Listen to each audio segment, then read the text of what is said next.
दा पुरख कौन है? This fellow that's working iniquity. ये ओही आदमी है जो कुधर्म करता है, But he will be revealed in his time. पर वो अपने समय में प्रगट हो जाएगा. For the mystery of iniquity does already work. और ये जो कुधर्म दा भेद है पहले तो ही काम कर रहा है. तब नबी कहते हैं deceivers, plural. धोखेबाज, धोखा देने वाले. You see, deceiving the people off into something. See, और लोगों को धोखा देना किसी चीज के द्वारा. ये एक नहीं कई हैं धोखा देने वाले. आमीन. जो लोगों को धोखा देके किसी और मार्ग पे ले जाते हैं. Only he God that letteth will let. और ये वो है जो ये होने दिंदा है. कौन? खुदा. खुदा ऐसे होने देता है. Until he, the church, Christ, the bride, be taken out of the way. Amen. जब तक मसीह की दुल्हन रास्ते तो हटा नहीं दी जाती. जब मसीह की दुल्हन रास्ते से हटा दी जाएगी, ये पाप का पुरुष प्रकट हो जाएगा पूरी दुनिया में. आमीन. सवाल ये है कि इस पाप के पुरुष को दुल्हन के हटाए जाने से पहले क्यों नहीं प्रकट करता सारी दुनिया के ऊपर, कि सारी दुनिया समझ जाए कि ये पाप का पुरुष है. क्योंकि खुदा जानता है कि सब उसके हैं भी नहीं. इसलिए जो धोखे में आएंगे उन्हें मैं वो धोखे में आने देता है. क्योंकि वो उनके उद्धार में इंटरेस्टेड है भी नहीं. बड़ा अजीब लगेगा वाक्य आपको, क्योंकि प्रभु यीशु मसीह ने जब तमसीलों में बात करी और चेलों ने कहा कि आप ऐसे क्यों बात करते हैं, उन्होंने कहा कि यशायाह की भविष्यवाणी पूरी हो कि वे सुनते हुए सुने और ना समझे. प्रचारक ऐसा प्रचार करे कि दूसरा ना समझे. तो वाह, क्या प्रचार हुआ भाई. सुनते हुए सुने और ना समझे, देखते हुए देखें और ना दिखाई दे. ऐसा ना हो कि वे फिरें और मैं उन्हें चंगा करूंगा. ये बाइबल में लिखा है. तो खुदा भी इंटरेस्टेड नहीं है कुछ लोगों के उद्धार में. ये ध्यान रखिए. ये मैं बेसिक सिद्धांतिक बातें जो नबी ने समझाई मैसेज में बाइबल में, मैं उन चीजों को सामने रख रहा हूँ. मीटिंग में बहुत आते हैं, लेकिन कौन खुदा का है ये खुदा ही जानता है. हम किसी का न्याय नहीं करते, लेकिन हम एक सत्य का प्रचार जरूर करते हैं कि दुनिया में बहुत हैं लेकिन सब खुदा के हैं नहीं. ये पाप के पुरुष का भेद रोका क्यों गया? और अगर आपने गौर से पढ़ा हो तो नबी ने यहां दो बातें कही कि ये पाप का पुरुष प्रकट कब होगा? जब मोहर खुलेगी. पहला वाक्य.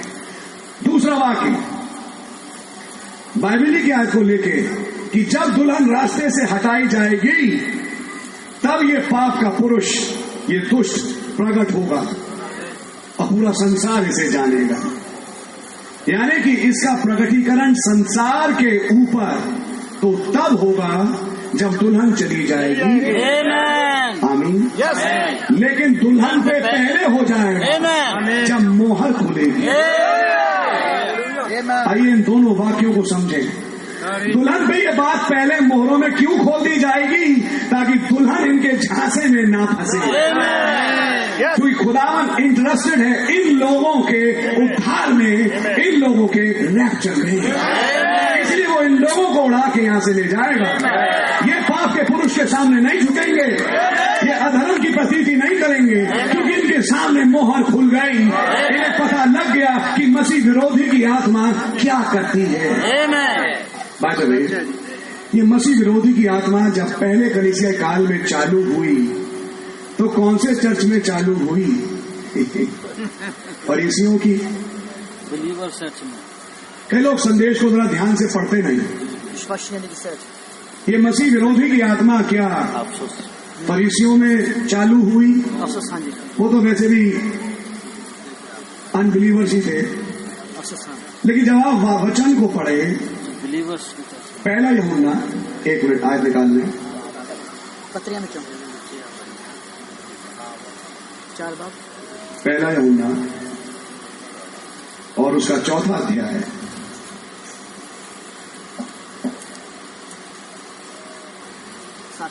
और उसकी पहली, दूसरी और तीसरी आयत। ए प्यारियो, हरेक आत्मा दी प्रतीत ना कर लो, सगों आत्मिया नू परखो भई ओ खुदा तो हन के नहीं, क्यों जो बाले झूठे नबी संसार विच निकल आए हन। इस तो तुसी खुदा दे आत्मा नू जान लो।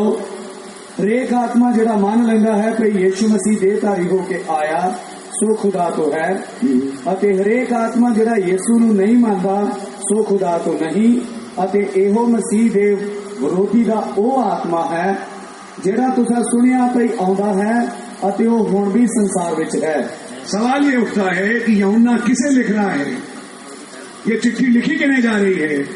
तो ये चिट्ठी लिखी जा रही है पहले कलीसिया काल के मसीहों को। अफसोस आप लोग हैं मेरे साथ? पहली कलीसिया काल के मसीहों को चिट्ठी लिख के बता रहा है हर एक आत्मा को परखो, क्योंकि बहुत से झूठे नबी उठ खड़े हुए हैं। सवाल है ये झूठे नबी जो उठ खड़े हुए कहाँ उठ खड़े हुए? दूसरे थिस्सलुनीकियों के दूसरे अध्याय में ये झूठी पत्रियां मानो हमारी ओर से। कौन लिख रहा है? क्या ये लिखने वाले फरीसी हैं, पौलुस, सदूकी हैं, या ये वही हैं जो हम में से हैं? प्रेरितों का काम उसके 20वें अध्याय में पौलुस ने फरमाया कि तुम्हारे बीच में फाड़ खाने वाले भेड़िए हैं जो झुंड को परागंदा करेंगे। तो ये भेड़िए हैं कहाँ? ये झूठे हैं कहाँ? कुछ लोगों के नाम लूं बाइबल के, जिनका नाम पौलुस तीमुथियुस को लिखता है, हिमेनियुस, फिलेतुस, देमास। ये कौन थे? ये उस समय के संदेश के विश्वासी थे। ये फरीसी नहीं है, ये डिनोमिनेशन वाले नहीं है, ये उन्हीं में से हैं जिन्होंने झूठी शिक्षा उठाई और उठा के एक दिशा पकड़ ली और जाना चालू कर दिया। और शैतान का सबसे बड़ा झूठ मालूम क्या? कि वो यीशु को ही शैतान बताता है। शैतान यीशु को शैतान बताता है ताकि लोग उसे शैतान समझे। लेकिन शैतान कौन है, यीशु कौन है, यानी वचन कौन है, ये तो वचन और संदेश बताएगा।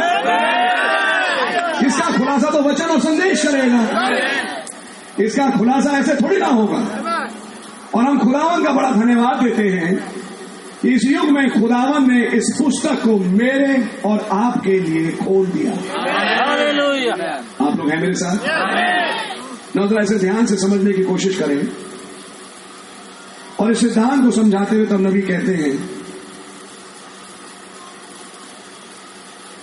And that wicked shall be revealed, और ओ कुधर्मी प्रगट हो जाएगा at the breaking of the seal, जदों ओदी मोहर टुट जाएगी एट हिज टाइम। ओदे समय विच, Paul said, पौलुस ने कहा, not in my time, मेरे समय विच नहीं, but in the time when he be revealed. पर वो अपने समय विच प्रगट होवेगा। See, whom the Lord shall consume with the spirit of his mouth. जिसनू खुदावन अपने मुख दे साह नाल भस्म कर देवेगा। We are going to get to that after a while, the spirit of his mouth. और असी कुछ समय बाद ओदे मुंह दे आत्मा नू वेखांगे। Watch what that is. और देखो ओ की है। And shall destroy with the brightness of his coming. और वो अपनी आमद की चमक नाल ओनू ददक देवेगा। Even him whose coming is after the working of Satan. और इथों तक कि वो शैतान दे काम तो बाद आवेगा। इसको समझाते हुए फिर कहते हैं, him, a man whose working is after the working of Satan. ये वो है जो शैतान दे काम तो बाद काम करता है। With all power and signs and lying wonders. और ये वो है जो चिन्ह चमत्कारां नाल वड्डियां निशानियां नाल काम करता है। आगे कहते हैं बाइबल ही को पढ़ते हुए, and with all deceivableness of unrighteousness. और वो सारे अधर्म नाल लोगां नू भुलेखा पाउंदा है। Deceiving people by unrighteousness. वो कुधर्म दे नाल लोगां नू धोखा दिंदा है। In them that perish. और ताकि वो उस विच नाश हो जान। वो जो धोखा खाने के लिए पहले से रखे गए हैं। सच है। वो पहले से रखे गए, खुदा जानता है कि वो धोखा खाएंगे। हाँ जी। आपकी समझ आ रही जी है? हाँ। जो नष्ट होंगे जाएं, और उनको बर्बाद करने के लिए इन्हें रखा। समझ में आ रही है आपकी? जरा समझने की कोशिश करिए। सच है जी। तब नबी एक वाक्य कहते हैं, नॉट दिस ब्राइड, पर एक दुल्हन नहीं, दुल्हन धोखा नहीं खाएगी, दुल्हन बर्बाद नहीं होगी। तो दुल्हन को ये झूठे भी समझ में आ जाएंगे, दुल्हन को इनका झूठ मिनट से पहले समझ में आ जाएगा।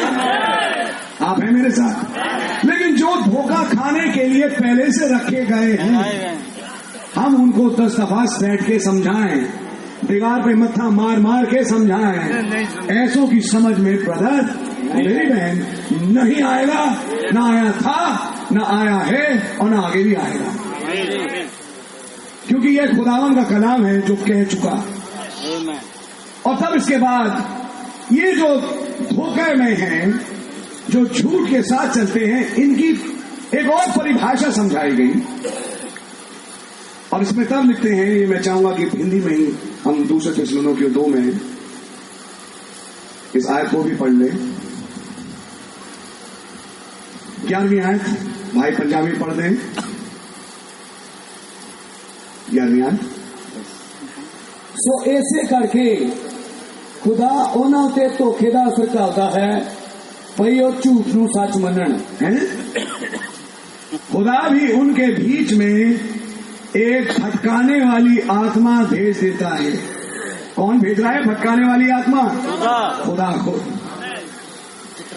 क्योंकि ताकि वे झूठ की प्रतीति करें।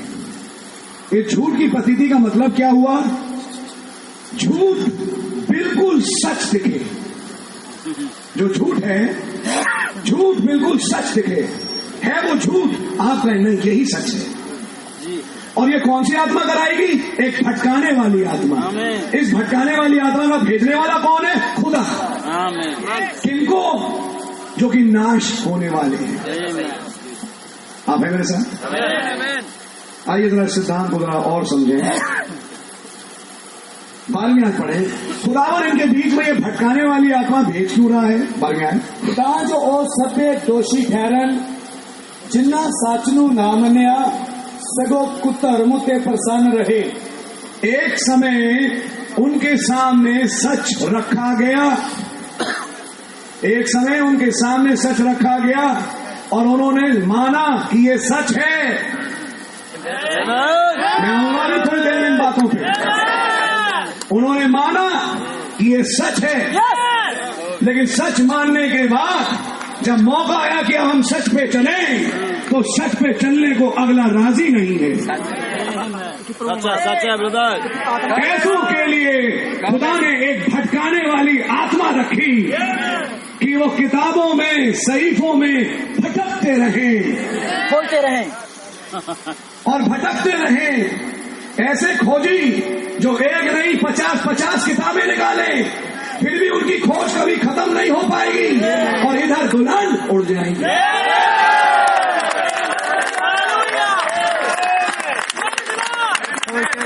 जब भाइयों और बहनों एक भटकाने वाली आत्मा खुदा ही की ओर से आती है, तो उसका अंजाम बहुत दर्दनाक है।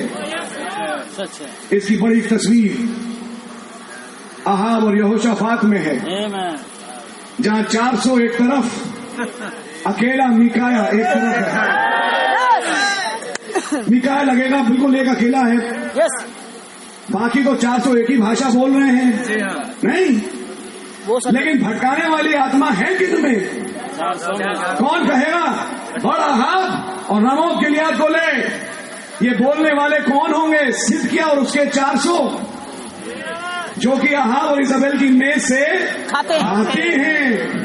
जो खाते हैं उनके लिए जरूरी है कि वो उनके फेवर में बोले, जो नहीं खाते उनसे वो क्यों बोले? क्या समझ में? तो किस बात से दबे? तब मिकाया जो उनकी नहीं खाता था, जो अकेला अलग रहता था, तो उससे कहा गया वही जो बाकी 400 बोलते हैं। तो मीका ने कहा मैं तो वो बोलूंगा जो खुदा ने कहा है। के लिए बहुत बढ़िया मौका है वापिस उन 400 में मिलने के लिए। लेकिन उसने कहा मैं तो वही बोलूंगा जो खुदा का कलाम कहता है। और जब आपके सामने उस पहुंचा, आपने पूछा बोलो जाएं। यहोशापात भी बैठे हैं। आपके पास तो डिसर्नमेंट नाम की चीज नहीं। अगर डिसर्नमेंट यानी परख होती तो इज़ाबेल से शादी क्यों करते? शादी इसलिए भी के अंदर डिसर्नमेंट नाम की चीज ही नहीं है। समझ आ रही है आपके? लेकिन यहोशापात में थोड़ी बहुत है। और तब मीका ने कहा जाओ जाओ। भाई सब कह रहे हैं जाओ, मैं भी बोलता हूं जाओ। आप पहचान गया? कहता है मैंने तुझे कितनी बार कहा कि तू वो बोल। तब कहता है मैंने इज़राइल को बगैर चरवाहे के देखा है और सारी भेड़ें तितर बितर हैं। तुरंत आहा मुड़ के यहोशापात से कहता है देखा हमारे यहाँ एक है हमेशा मेरी बुराई करता है, हमेशा मेरे विरोध में बोलता है। ये हमेशा इन 400 जब एक बोलेंगे ये अलग बोलेंगे। लेकिन बोल कौन रहा है? बोल वो रहा है जो खुदा का सच्चा नबी है। आपकी समझ में आ रही है मेरे भाई मेरी बहन? तो जो अहाब और इज़ाबेल की मेज से खाएं तो उनकी भाषा बोले। इज़ाबेल उन्हें ट्रिप दिलाती हो, इज़ाबेल उन्हें लिफाफे बांटती हो, लेकिन मीका के पास तो कोई लिफाफा आता नहीं। मीका को कोई ट्रिप मिलते नहीं, ना मीका उनका मोहताज है। तो मीका क्यों उनसे दबे? मीका तो वो बोलेगा जो खुदा बताता है। भाइयों और बहनों, सच्चे सेवक की भी यही पहचान है। वो किसी से नहीं दबता, वो हलीम होता है तो एलिया के समान केवल वचन के सामने हलीम होता है। आइए हम खुदा के कलाम को समझें। और इसलिए तब मीका ने राज खोला कि ये सब हो क्या रहा है तो तुम्हारा ही नबी है, तो यहोवा के नबी है, तो यहोवा के ही नबी आज भी है, तो यहोवा के ही नबी, संदेश वाले ही, कोई बाहर के नहीं है। लेकिन एक समस्या है और बहुत बड़ी समस्या है। आत्माएं फर्क हैं भड़काने वाला आत्मा। और क्योंकि आत्माएं फर्क हैं तो मीका ने कहा आसमान में खुदा के यहाँ एक सिंहासन लगा और खुदा पूछता है कौन जाएगा हमारी ओर से ताकि अहाब को भरमाए भटकाए। खुदा ही भटकाने वाली आत्मा भेजता है। ध्यान से सुनिए। आमीन।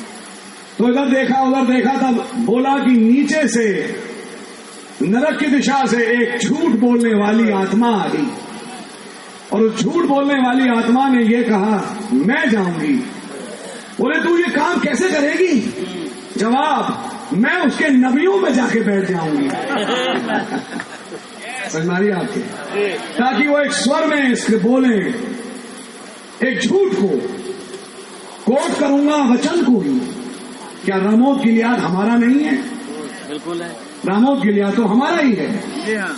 ऐसा लगेगा मानो एक और यहोशू आ गया जो कहता आओ हम अपनी जमीन को लें, ऐसा लगेगा लेकिन है झूठ।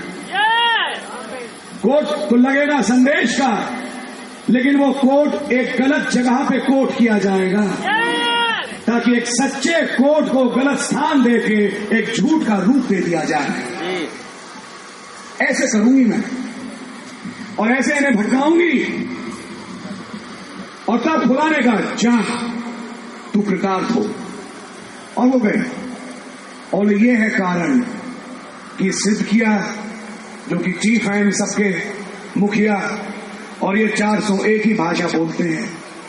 सिदकिया को कुछ बात बुरी लगी, गुस्से में उठा और मिकाया के तमाचा मारा खींच के सबके बीच में। अरे छोकरे कौन है तू?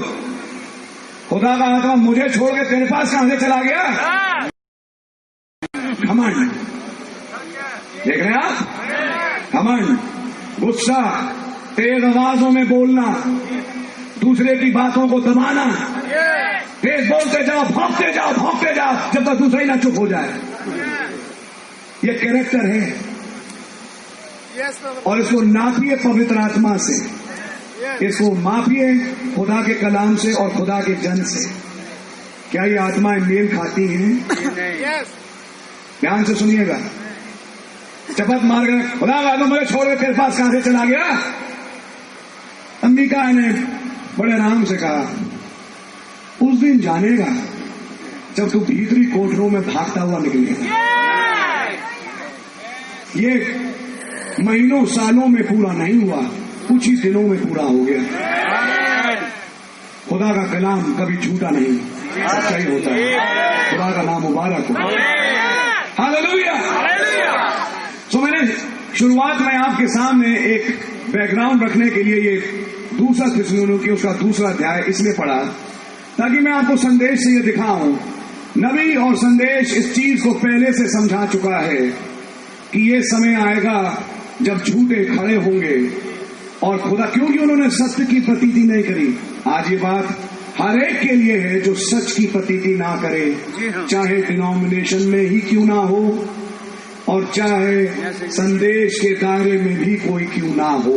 जी, आप है मेरे साथ? तस्वीर दिखाने के लिए तो बहुत ढेर सारी है, लेकिन बहुत ढेर सारी तस्वीरों में मैं अपना समय इसलिए जाया नहीं करूंगा क्योंकि मैं पॉइंट पे आना चाहता हूं। आइए इन बातों को समझें ताकि वे झूठ की प्रतीति करें। तब नबी कहते हैं वो एक झूठ नहीं, वही झूठ है। कौन सा वही झूठ? जो उसने हव्वा से बोला था, ताकि वे दोषी ठहरे जिन्होंने सच पे विश्वास नहीं किया लेकिन अधार्मिकता में बने रहे। हमारी आपकी मैंने आपके सामने पढ़ा एक बैकग्राउंड के रूप में ताकि मैं आपको दिखाऊं कि ये दुल्हन है कौन। आइए 2 मिनट के लिए पहले ये समझ लें कि दुल्हन है कौन। ये दुल्हन आज वचन है और क्योंकि दुल्हन वचन है ये दुल्हन कभी बहकाई नहीं जा सकती। दुल्हन खाली इस चीज को नहीं देखती है कि इनके हाथों से कितनी चंगाइयां हो रही हैं या इनके द्वारा कितने मुआवजे हो रहे हैं और कितने अचंभे के कारण काम हो रहे हैं। दुल्हन ये देखती है क्या समय की शिक्षा ये बोलते हैं या नहीं, और दुल्हन अनुकरण करेगी उसी का जो समय की शिक्षा पर है और समय की शिक्षा पे नहीं है। और समय की शिक्षा वो है जो इन नबी के संदेश की किताबों में बंद है, जिसे दुल्हन पढ़ेगी और अपने आप को इसमें रखेगी। आमीन। खुदा आप लोगों को बड़ी बरकत दे। मैं बहुत समय बचा रहा हूं हिंदी में डायरेक्टली बोल के। नाउ आज मैं एक बात आप लोगों के बीच में रखना चाहता हूं और बात कुछ इस किस्म से है। आज से कुछ साल पहले जलंधर में एक मीटिंग हुई और उस मीटिंग के बाद एक घर में भी एक और मीटिंग हुई। आप में से कुछ लोग थे जो उस मीटिंग के गवाह हैं। भाई भी थे। मीटिंग एक विषय को जो कि शायद इतना कोई लंबा चौड़ा विषय नहीं था, लेकिन अब तो मैं कहूंगा बहुत ही लंबा चौड़ा रूप दे दिया गया बन चुका है। कि संदेश तो जाने कहां चल रहा है, वचन दुल्हन को लेके जाने कहां जा रहा है, लेकिन अगले की एक जगह पे आके सुई अटक गई और एक ऐसी जगह पे सुई अटकी जो आज तक इतनी बुरी अटकी हुई है कि वो सुई हिल के नहीं दे रही, खराब हो गई। इसका मैंने कुछ आपको अंदेशा पिछले साल या पिछली बार जब मैं बीरबल में मीटिंग कर रहा था वहां पर भी दी थी। आज मैं कुछ स्पष्ट रूपों में आपसे बात करना चाहता हूं हमारे प्यारे पंजाब के विश्वासी भाइयों और बहनों। ध्यान से सुनिएगा, ध्यान से सुनिएगा। सच क्या है और झूठ क्या है। मैं विश्वास करता हूं खुदा ने आपको पवित्र आत्मा दिया है, आप ही इसको समझें। खुदा आपको बड़ी बरकत दे। तो उस मीटिंग में क्योंकि एक पर्चा निकाला गया, यही पंजाब के एक नामी ग्रामी भाई के द्वारा, वो लोग तो खैर मेरा नाम लेते हैं, लेकिन मेरे पास इतना सेंस है कि मैं उनका नाम अभी नहीं लेता, लेकिन सुनने वाले सब समझ रहे हैं कि मैं बोल कर आ रहा हूं। उन्होंने एक पर्चा निकाला और उस पर्चे को लेके तब मैं मजबूर हुआ, हमारे भाई लोग मजबूर हुए कि उन्होंने एक और पर्चा उसके जवाब में निकाला बार बार। और उस जवाब में जब वो पर्चा निकाला तो उसी जवाब को लेके जलंधर की वो मीटिंग थी। भाई टिंकू यहाँ, भाई टिंकू है, भाई टिंकू, गॉड ब्लेस भाई टिंकू, भाई विमल, भाई टिंकू, इन लोगों ने मीटिंग कराई। ऐसे ही जलंधर में ऐसी पंडाल सा लगा मीटिंग हुई, उसकी वीडियो भी बनी रखी गई। उस मीटिंग में खुदा के फजल से मैंने खुदा और परमेश्वर शब्द को लेके, जिसको लेके उस नामी ग्रामी पंजाब के भाई ने लोगों के दिल में एक बड़ी दहशत डालने की कोशिश करी। उसके कुछ वाक्य जो मुझे सुनने को मिले, कहे नहीं कहे मुझे नहीं मालूम, लेकिन जो मैंने सुने वो मुझे ये सुनने को मिले कि वो कहता था कि जब मेरे पर्चे को पढ़ोगे ना तो तुम्हारा दिल दहल जाएगा, रूह कांप जाएगी, तुम्हारी रूह कांपेगी खुदा शब्द को बोलने से। हाँ भैया, रूह कांप। तो उनकी रूह जो कांप रही थी को ठंडा करने के लिए मैं जलंधर गया था,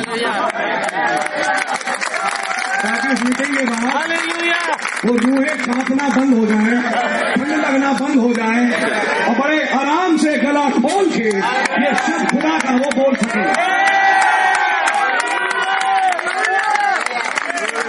चलो वहां थे, उन्हें याद है, और खुदा का धन्यवाद हो कि कईयों की कांपती हुई रूह आशीष पाई और उनकी कांपना बंद हो गई जी, बंद हो गई। उसके बाद मैं साफ साफ बोलूंगा क्योंकि जो मैंने चीजें सुनी मैं बोलना चाहता हूं आज। आमीन। उसके बाद उन्हीं के कुछ लोग पीछे बैठे हुए थे, हो सकता आज भी बैठे हो, और बैठे तो सुनो भाई, हो सकता है। तुमने बहुत बोला, हम तो बोलना, लेकिन सुनो, तो उन्होंने जाके तुरंत फैला दिया और तुरंत वो लोग नामी ग्रामी प्रचारक और उनके कई साथी इस जगह अमृतसर से भी कई पहुंच गए। समस्या ये थी, शाम को 5 बजे की मेरी ट्रेन थी, मेरे साथ भाई भगत चंद थे जो कि आज प्रभु में सो चुके हैं, आप लोग जानते हैं। और उनको भी पठानकोट एक मीटिंग लेने जाना था, उन नामी ग्रामी प्रचारक को। तो अब समय का थोड़ा सा प्रॉब्लम आया, लेकिन जो भी थोड़ा समय हमें मिला तो हम लोग वहां बैठे और हमने फिर उस पर्चे को उठाया और पर्चे को उठा के उनसे कुछ सवाल करना चालू किए। जब पर्चे को उठा के बातचीत चालू करी तो मैं अपनी नहीं कहूंगा, जो लोग वहां बैठे थे वो ही बताएं बोल कौन रहा था और सुन कौन रहा था। तो मैं अपने तरफ से मुंह बोलूं मेरे को अच्छा लगता नहीं। खुदावन का बड़ा धन्यवाद हो कि उस 1-8 घंटा या 1.5 घंटा जो हमें उस कमरे में मिला, मैंने उस भाई के सामने साबित किया कि तुम्हारा पर्चा अति बकवास है, जिसका ना सिर है ना पैर है। शुरुआत जाने करते हो कहां से, एक चीज को गलत बताते हो पहले पन्ने पे और 10वें पन्ने पे उसी चीज को लाना चाहते हो, तो ये समझाओ कि पढ़ने वाला करे क्या। यही पूछा गया और तमाम चीजों को लेके जब बातें हुई, फिर भी मीटिंग एक अच्छे नोट पे खत्म हुई। उस भाई ने मुझसे कहा भैया हमारे लिए दुआ करें। मीटिंग के बीच में मैं गवाह हूं, क्योंकि मैं झूठ नहीं बोलूंगा, खुदा यहां गवाह है। सबसे पहले तो खुदा ही गवाह है। उस नामी ग्रामी प्रचारक ने माना सबके बीच में अपने मुंह से ये शब्द परमेश्वर गलत है। क्या यहाँ वो गवाह बैठे अपने हाथ, अपने मुंह से कहा, उन्होंने माना, यस, उन्होंने माना कि शब्द परमेश्वर गलत है। मारी है। मन्ने यार सही गल है। तो एक सवाल है आज कि उन्हीं के साथ एक दूसरा जवान मिल चुका है, चमका सारा उस नामी ग्रामी के साथ एक और मिल गया है चमकता सारा। जिसने एक और पर्चा निकाला है। सलमानी है, मजबूर हूं क्योंकि मेरा नाम लिखा है पर्चे पे, तो भैया मुझे तो जवाब देना पड़ेगा। जब नाम लिखा है तो जवाब देना पड़ेगा। तुम मेरा नाम ना लिखते शायद मैं ना खड़ा होता। तुम तो उस पर्चे में दिल्ली का नाम लिखते हो, भाई आशीष का नाम लिखते हो, तो भैया मजबूरन मुझे भी आपका नाम लेना पड़ेगा। मैं क्या करूं? मेरी भी फिर मजबूरी है। लेना नहीं चाहता, मीटिंगों में ऐसे ही मीटिंगें नहीं गुजारना चाहता, लेकिन आज भी मैं कहूंगा ये बहुत इंपॉर्टेंट मीटिंग है जिसमें आप और हम कुछ समझें।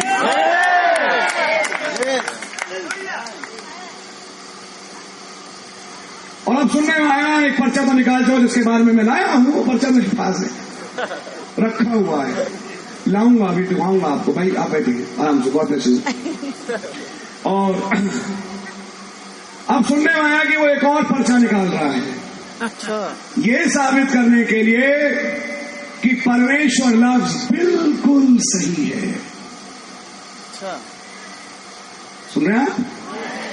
कल वो आपको ये भी समझाएगा कि परमेश्वर तो इब्री शब्द है, ये तो इब्रानी भाषा का शब्द है परमेश्वर।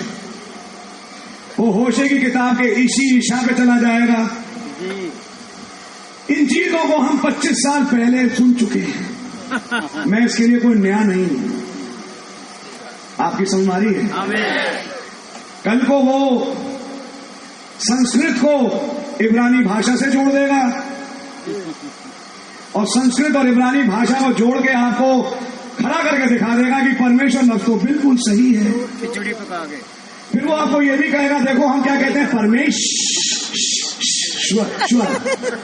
और 7 चर्च में लिखा ईश्वर, सवर शवर में फर्क है, ईश्वर और ईश्वर में भी फर्क है।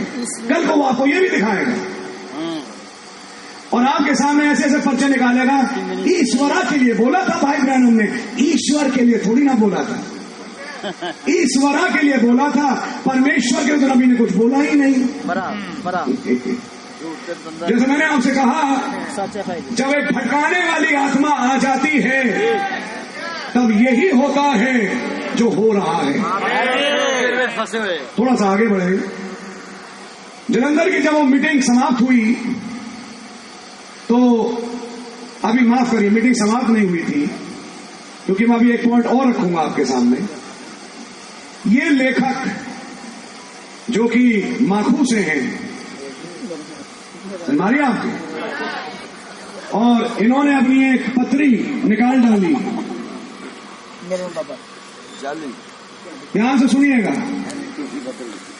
इस लेखक ने, शायद वो टाइम से नहीं पहुंच पाया था जलंधर की मीटिंग में, लेट आया, तो थोड़ा मीटिंग के बीच में घुसा और हम नबी के संदेश से दिखा रहे थे कि ईश्वर शब्द जो नबी ने समझाया पिरगामुस के कलीसिया काल में, जो आप सब पढ़ चुके हैं, कितनी बार पढ़ चुके हैं, इसलिए मैं दोहराना भी नहीं चाहता क्योंकि आप लोग पढ़ चुके हैं कि साफ साफ लिखा है कि हिंदुस्तान में निम्रोद और सेमेरामिस की ही उपासना इसी और ईश्वर के रूप में हुई।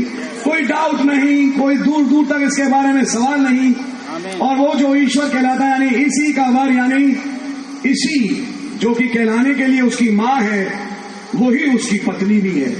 चल पंजाबी का शब्द माँ का कसम। लिखा हुआ है। ये भाई जिसने अब ये पर्चा लिखा है खुदा के, ये तुनकता हुआ घुसा अंदर। मैं वही ड्रामा करके दिखा रहा हूँ जो हुआ, फिर मैंने अपनी आंखों से देखा। यस यस, ये तुनकता हुआ घुसा और जोर से चीख के बोलता है, कहाँ लिखा है माँ का कसम, कहाँ लिखा है? हमने कहा पढ़ा नहीं क्या आपने? यस यस, किताबें पढ़ते नहीं हो क्या? उसने पढ़ा ही नहीं था। दिखाओ।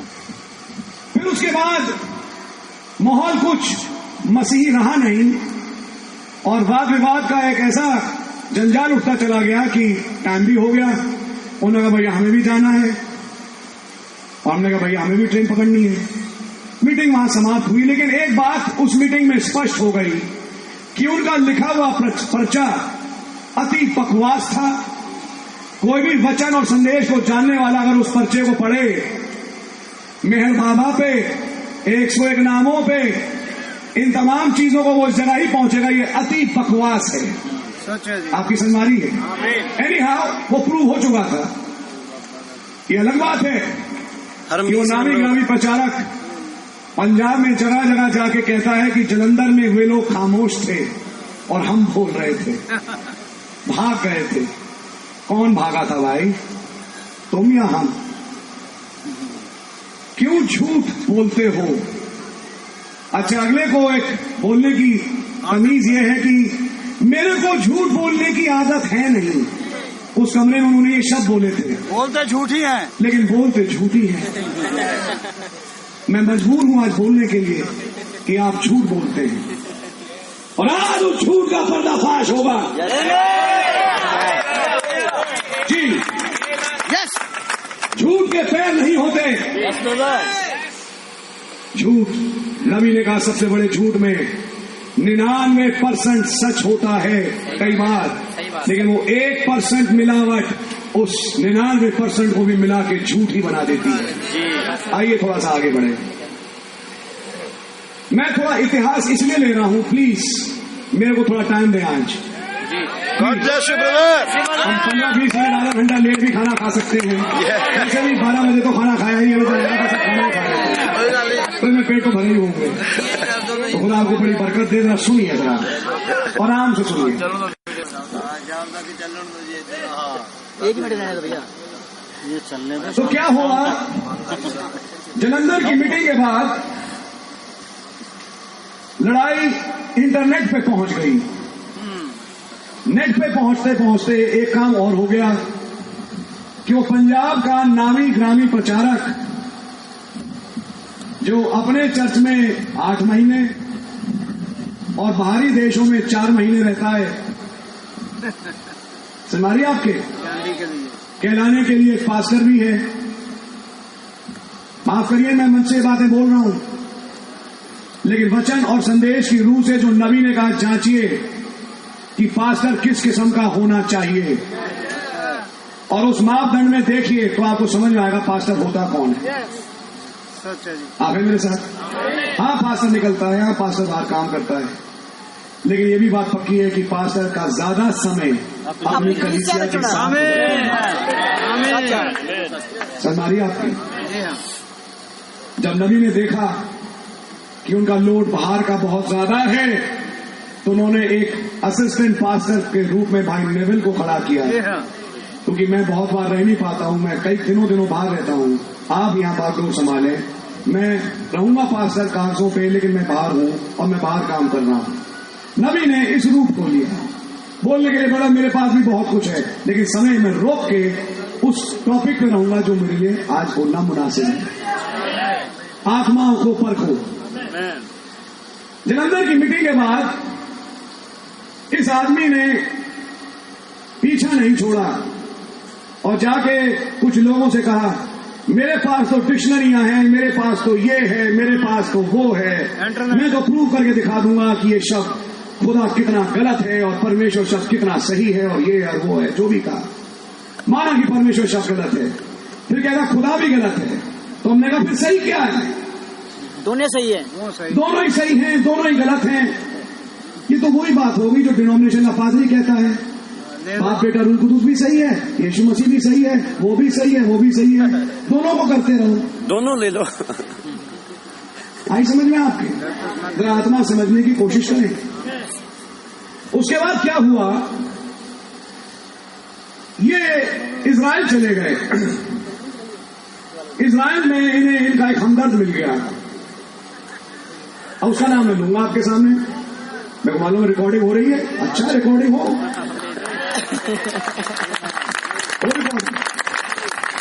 मैं तो जानता हूँ रिकॉर्डिंग हो रही है। कुछ दिनों के बाद यूट्यूब या नेट पर भी आ जाएगी क्लिप्स।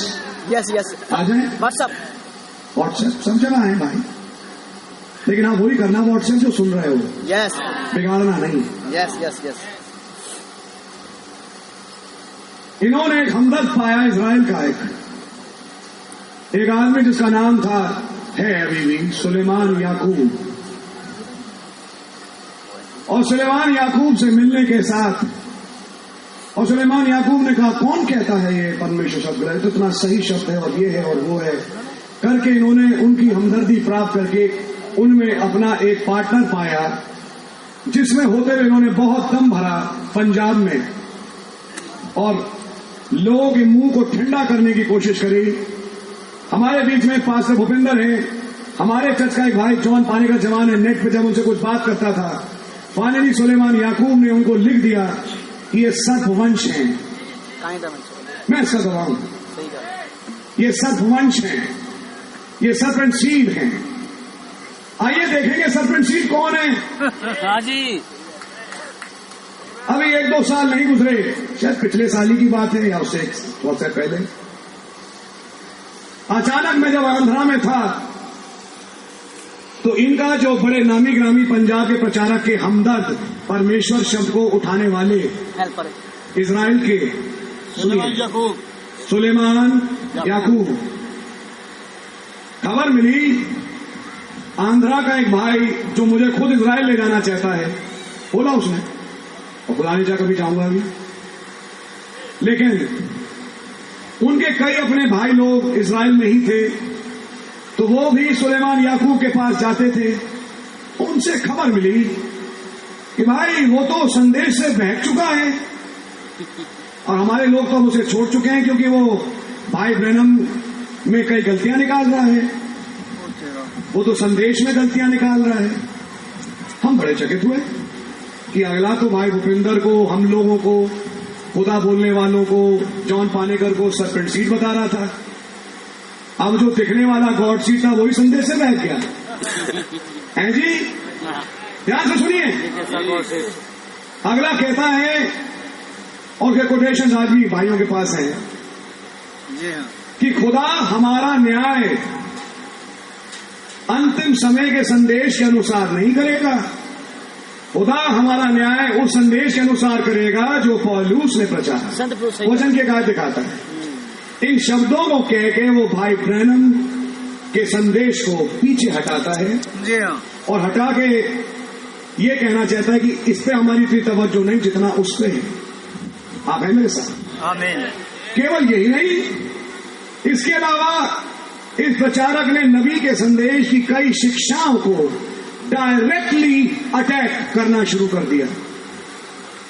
तब हमारे भाइयों ने जब उनसे वार्तालाप किया तो उसके बाद फिर वो चीज खत्म हो गई। फिरोजपुर में दर्शन भाई नहीं आया आज, कि यहां जब मीटिंग हुई तब वहां पे मैंने एक बात रखी अपने पंजाब के प्यारे भाई बहनों के सामने कि भाइयों बहनों, इससे पहले हम किसी की हाँ में हाँ मिलाएं, हमारे पास इतनी परख तो होना चाहिए कि हम किसकी हाँ में हाँ मिला रहे हैं, जी बिल्कुल सही, हम किसको अपनी मीटिंग के पुलपिट दे रहे हैं। हमारे पास अगर ये भी ज्ञान ना हो तो फिर वो भी जो बो जाएगा उसका खमियाजा हम ही बाद में भुगतेंगे। थोड़े समय के लिए लगा ये खुदा परमेश्वर का जो इश्यू है ठंडा पड़ गया, चुप हो गए सर। चुप क्यों हो गए? क्योंकि उनका पहलवान तो बागी निकला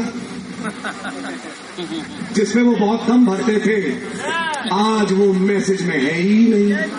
भैया डायरेक्ट बोलता है कि फॉल्स प्रॉफिट है, और वो कहता भी ऐसे भाई ब्रैनम के लिए भाई अशोक बताते हैं कि भाई ब्रैनम झूठा नबी, लेकिन ये वाक्य जो ये थे कि खुदा हमारा न्याय करना अपनी आंखों से पढ़ा है, ये तो मैंने अपनी आंखों से पढ़ा और बोलते भी हैं, ये बात सच है।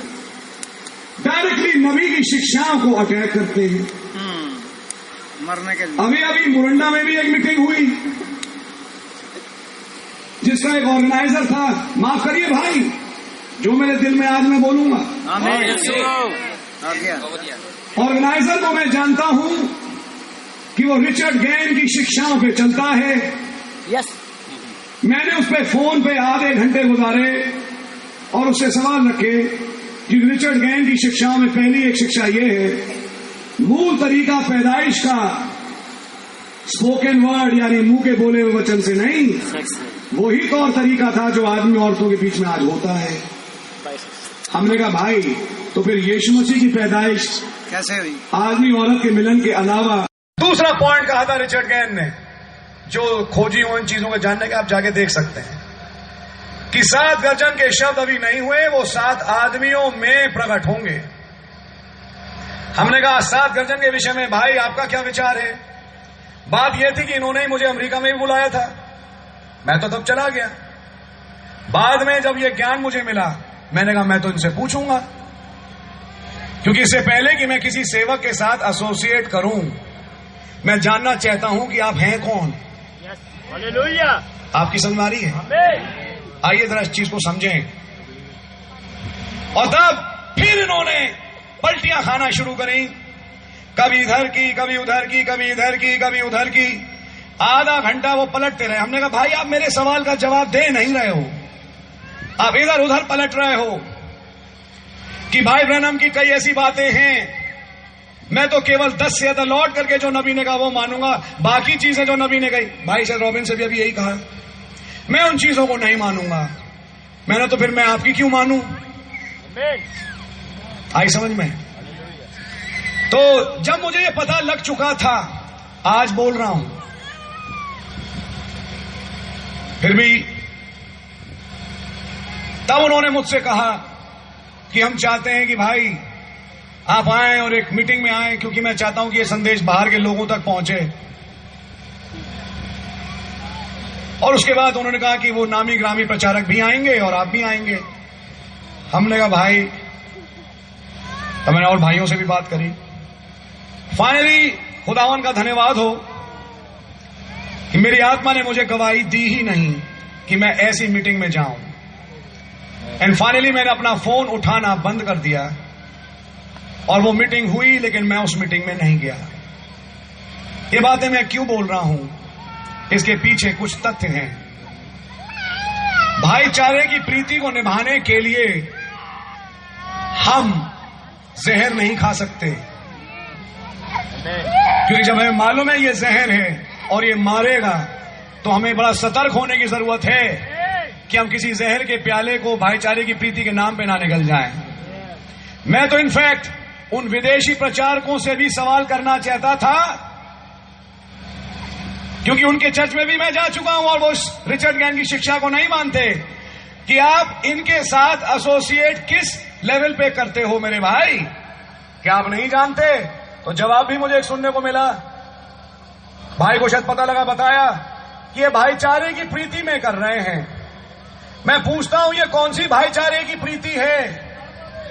ये कौन सा लव है जिस लव में लोग मरे और दूसरे को पूरा मौका मिले कि वो अपने खून, मैं कहूंगा जहर के इंजेक्शन को लोगों में इंजेक्ट करे?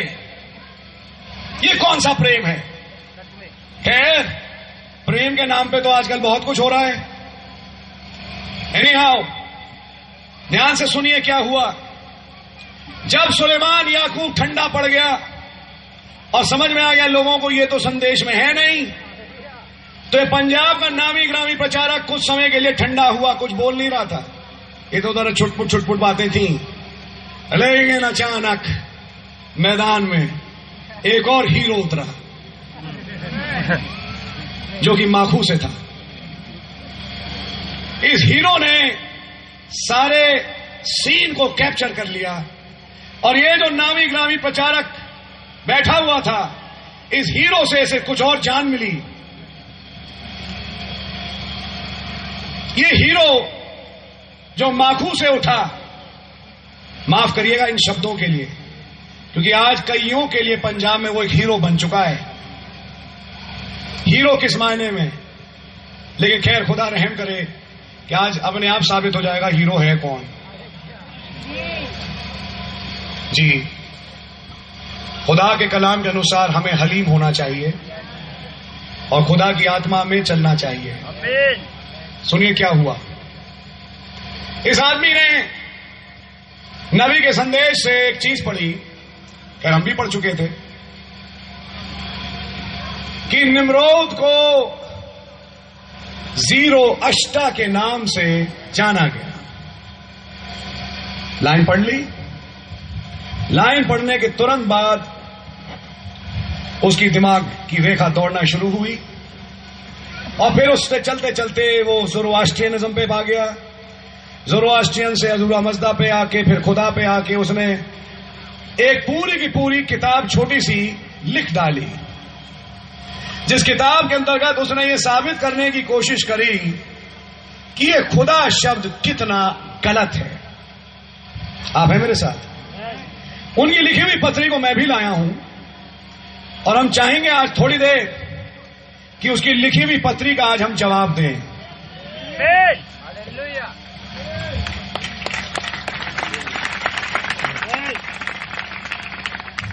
ये समय आपके और मेरे लिए बड़ा इंपॉर्टेंट है, इसे जाया होने ना दें। ध्यान से सुने क्या बोला जा रहा है। एक किताब लिख डाली, मेरे पास है। देरी भाइयों बहनों जवाब देने में इसलिए हुई, हमारे भाई लोग, मैं खुद अपने कामों से और कामों से जो कि वचन और सेवकाई को लेकर और अपने पर्सनल कामों से बिजी रहते हैं, आज भी हैं। इसको एक पत्री के रूप में जब बांटा गया पंजाब में तो कुछ लोगों ने पढ़ा, जो भी किया। मेरे पास इसका हिंदी का जो तर्जुमा है, मैं अभी जनवरी में वरंगल में था, वहां जाके ये पहुंचा, ये पर्चा जो पंजाबी में छप चुका है। इसका टाइटल है अहूरा मज़दा, नीचे लिख दिया है खुदा। बहुत बढ़िया बात भाई। और आइए जरा इस पत्री को भी पढ़ें कि ये पत्री कहती क्या है। तो पत्री में लिखते हैं, प्यारे मसीह भाइयों बहनों, प्रभु यीशु मसीह के बहुमूल नाम में सबको जय मसीह की। आज हम सब जानते हैं कि पंजाब में हमारे युग के नबी भाई ब्रैनम की सेवा द्वारा एक महान बेदारी आई है, सच बातें आई है, खुदा का धन्यवाद हो, आई है। और वचन का एक महान प्रकाशन जो युगों से मोहरबंद था खुलकर सामने आया है, आमीन, जिसके द्वारा एक दुल्हन रैप्चर के लिए तैयार हो रही है। परंतु जिस प्रकार संत पौलुस जो प्रथम कलीसिया का सितारा था कि जाने के बाद प्रेरितों के काम 20, 29, 30 के अनुसार, सुनिए ध्यान से, निकुलाइयों की भिन्न भिन्न शिक्षाएं आरंभ हुई, आप भी पढ़ चुके हैं, और कलीसिया का भिन्न भिन्न मानवीय सिद्धांतों द्वारा शिकार करने का यत्न किया गया और भोले भाले विश्वासियों को भ्रम में डालकर उनके विश्वास के साथ खिलवाड़ किया गया था। उसी प्रकार यही काम उस शिक्षा ने भी किया जो दिल्ली से आरंभ हुई, वाह, जिसको खुदा परमेश्वर की तालीम से जाना जाता है, यानी कि लोगों के विश्वास के साथ खिलवाड़ किया गया। खैर, यहां एक लंबी चौड़ी भीड़ बैठी है, पिछले 7 सालों से एक के बाद एक मीटिंग अटेंड करती आ रही है और सब जानते हैं कि कितनों के विश्वास के साथ खिलवाड़ हुआ भाई।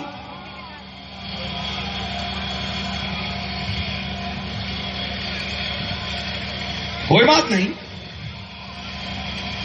ये बात दिल्ली से आरंभ हुई, खुदा परमेश्वर की तालीम।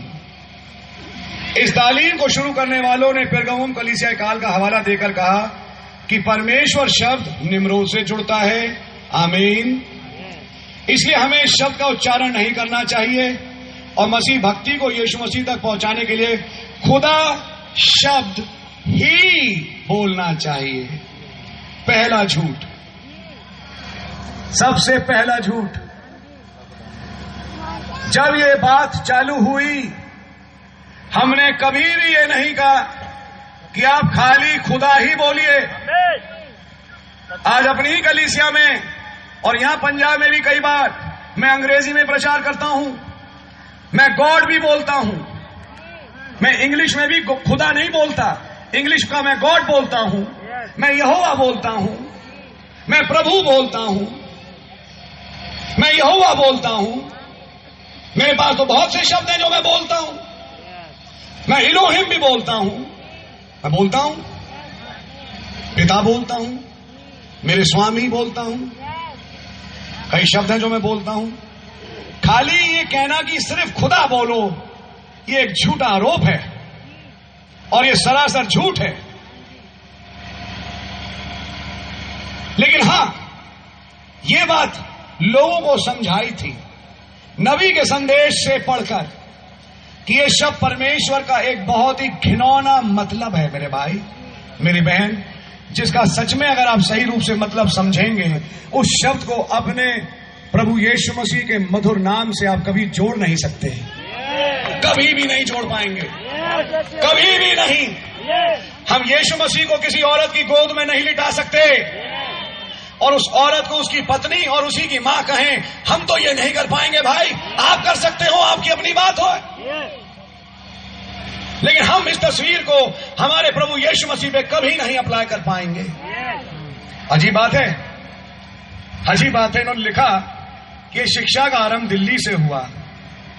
आज कहूंगा, क्योंकि अभी कुछ दिन पहले मैं बिलासपुर गया था, रांची के पास। ध्यान से सुनिए पंजाब के भाइयों विश्वासियों, वहां जाके एक नई बात पता लगी। आपको भी ज्ञान देता हूं। उन विचारों से ना हमारी कोई संगति, ना कोई बात।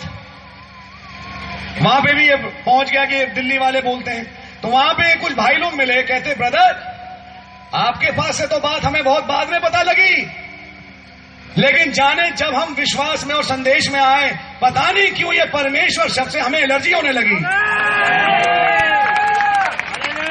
आपसे तो हमें बाद में पता लगा, आपसे तो हमें बहुत बाद में पता लगा, लेकिन हमने जब ये शब्द पढ़ा हमें लगा नहीं नहीं भाई ये शब्द सही नहीं है, ये शब्द बहुत गलत है।